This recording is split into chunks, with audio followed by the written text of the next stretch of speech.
Umaga, may dalagang naglalakad papunta sa ilog para maglaba. Si Alena, 19 anyos, ay kilala sa kanyang kabaitan at kagandahan. Kailangan ko na talagang tapusin to bago magtanghali.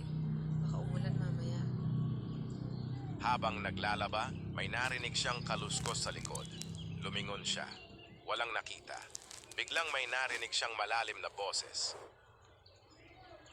Paumanhin, nabunggo kita. Lumingon si Alena. May nakita siyang matangkad, maitim at makapalang balbas na lalaki. Suot nito ay simpleng puting barong at pantalon. May amoy ng tabako ang hangin. Hindi naman po. Kayo po ba'y bagong salta dito? Hindi ko kayo nakikita dati. Taga-kabilang baryo. Si Cardo po ang pangalan ko.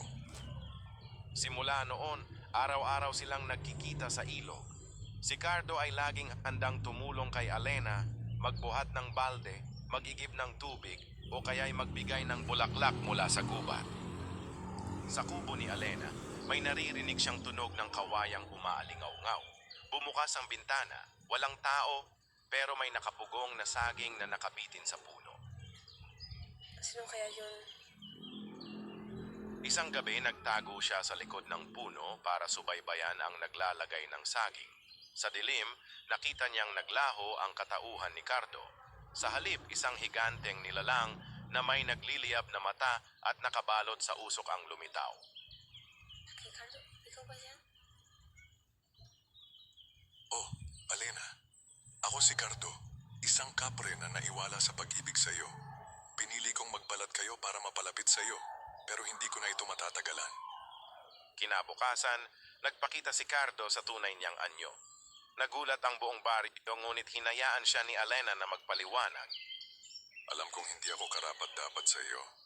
Pero bago ako umalis, may babala ako. May masamang espiritu sa gubat na nagbabantang pumatay sa baryo. Ako ang lalaban para sa inyo. Nakipagtunggali si Cardo sa masamang engkanto.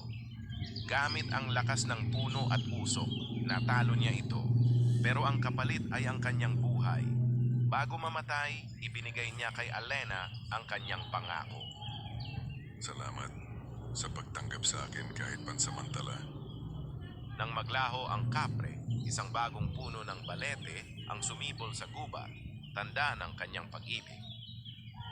Ang pag-ibig ay walang pinipiling anyo o pagkakataon. Minsan dumarating ito sa hindi inaasahang hugis. Nagtuturo sa atin na ang tunay na pagmamahal ay nasa kabutihan, hindi sa hitsura. Maraming salamat po sa inyong panunood at pakikinig hanggang sa susunod na kwento.